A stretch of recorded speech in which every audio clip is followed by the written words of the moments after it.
I don't want to be a superstar. I want to be an artist.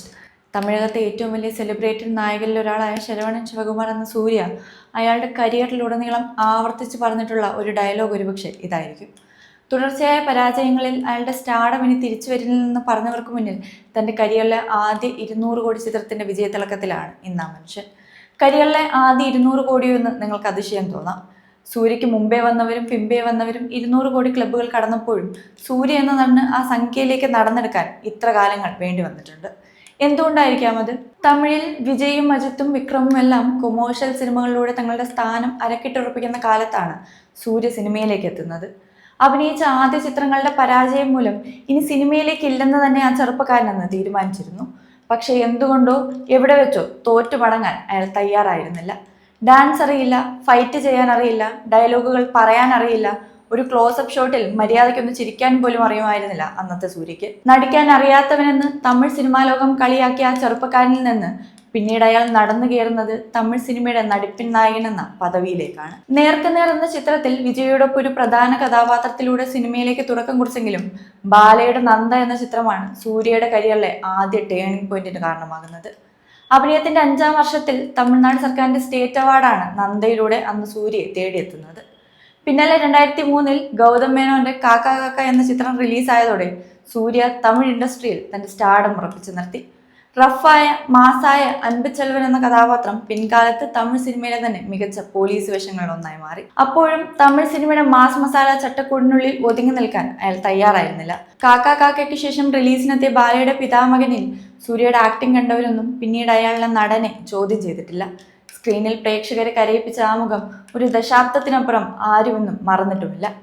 Indian സിനിമയുടെ തന്നെ ഗതി മാറ്റിയ ബാഹുബലി പോലൊരു പാൻ ഇന്ത്യൻ സിനിമ എടുക്കാൻ തനിക്ക് ഇൻസ്പിറേഷൻ ആയത് നടൻ സൂര്യയാണെന്ന് തുറന്നു പറഞ്ഞിട്ടുണ്ട് സംവിധായകൻ രാജമൗലി.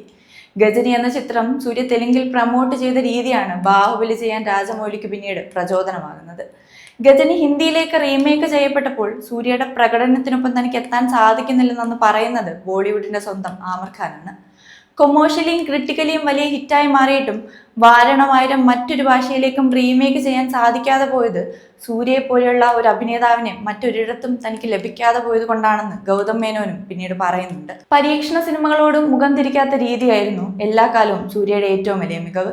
ഒരേ സിനിമയിൽ തന്നെക്കാൾ സ്ക്രീൻ സ്പേസ് പങ്കിടുന്ന മറ്റ് കഥാപാത്രങ്ങൾ ഒരിക്കൽ പോലും ആ നടന്റെ കൺസേൺ ആയിരുന്നതേയില്ല. സ്റ്റാർഡത്തിനപ്പുറം അയാൾ കാലങ്ങളോളം തേടിയതും നേടാൻ ആഗ്രഹിച്ചതും കലയെയാണ്. ജയ്ഭീം പോലെ ഒരു സിനിമ അയാൾ പുൾ ഓഫ് ചെയ്യുന്നതും അത് പ്രൊഡ്യൂസ് ചെയ്യാൻ അയാൾ മുന്നോട്ട് വന്നതും ആ കലയ്ക്ക് വേണ്ടിയാണ്. ലോക്ക്ഡൌൺ കാലത്ത് ആക്ടിംഗ് മാസ്റ്റർ ക്ലാസുകൾ ഓൺലൈനായി അറ്റൻഡ് ചെയ്ത് തന്നെ സ്വയം മിനുക്കാൻ ശ്രമിക്കുന്ന സൂര്യയെ നമ്മളെല്ലാവരും കണ്ടതാണ്. അഭിനയ ജീവിതത്തിന്റെ 2 പതിറ്റാണ്ട് പിന്നിട്ട് നിൽക്കുമ്പോഴാണ് അയാൾ അത് ചെയ്യുന്നതെന്ന് നമ്മൾ ഓർക്കണം. ലോകേഷ് കനകരാജിന്റെ വിക്രത്തിൽ റോളക്സ് ആയി വന്ന പ്രേക്ഷകരെ ഞെട്ടിച്ച സൂര്യയും ഈ നാണയത്തിന്റെ മറ്റൊരു വശമാണ്. ഒരു സ്റ്റാർ എന്ന ലേബലിനപ്പുറത്തേക്ക് ഒരു കലാകാരൻ എന്നതിലേക്ക് വളരാനുള്ള ശ്രമങ്ങളാണ് എക്കാലവും സൂര്യയിൽ തീവ്രമായി കണ്ടിരുന്ന ഭാവം. തുടർച്ചയായ പരാജയങ്ങളിൽ തളർന്നു പോകാതെ അയാൾ എക്കാലവും ശ്രമിച്ചുകൊണ്ടിരുന്നത് അതിനുവേണ്ടി തന്നെയാണ്. ബോക്സ് ഓഫീസ് നമ്പറുകളായിരുന്നില്ല അയാളുടെ ലക്ഷ്യത്തിന്റെ പരിധി. പരീക്ഷണ ചിത്രങ്ങൾ പരാജയപ്പെടുമ്പോഴും പിന്നെയും ശ്രമിക്കുകയും മിനുക്കുകയും ചെയ്യുകയാണ് സൂര്യ അയാളുടെ നടനെ. കറുപ്പ് 200 കോടി കളക്ഷൻ താണ്ടി കുതിക്കുമ്പോൾ സൂര്യ ആരാധകർക്ക് അതൊരു വിരുന്നാണ്. മികച്ച അഭിപ്രായം നേടിയ സുഡറൈ പോട്ടറും ജയ്ഭീമും എല്ലാം OTT റിലീസ് ആയതുകൊണ്ട് തന്നെ ഒരു സൂര്യ ചിത്രം തിയേറ്ററിൽ ഹിറ്റ് അടിക്കുന്നത് ഇത് ഏറെ കാലങ്ങൾക്ക് ശേഷമാണ്. കങ്കുവയും റെട്രോയും എല്ലാം ആരാധകരുടെ പ്രതീക്ഷകളെ കീഴ്മേൽ മറിച്ചപ്പോൾ കറുപ്പ് തിയേറ്ററുകളിൽ കുതിക്കുകയാണ്. വെങ്കി അറ്റ്ലൂരിയുടെ വിശ്വനാഥൻ ആൻഡ് സൺസും ജിത്തു മാധവന്റെ സൂര്യ 47ഉം ലോകേഷിന്റെ റോളക്സ് സ്റ്റാൻഡ് അലോൺ ചിത്രവും എല്ലാം ഇനി സൂര്യയുടെ ആരാധകരുടെ ബോക്സ് ഓഫീസ് പ്രതീക്ഷയാണ്. പരാജയങ്ങൾ മിനുക്കിയെടുത്ത അയാളുടെ അഭിനയത്തിന്റെ കരുത്തിന് ഇനി വരും കാലം ബോക്സ് ഓഫീസ് സാക്ഷ്യം വഹിക്കും. വൈകിപ്പോയെങ്കിലും ഒരുപക്ഷെ കറുപ്പ് അതിനൊരു തുടക്കം മാത്രമാവട്ടെ.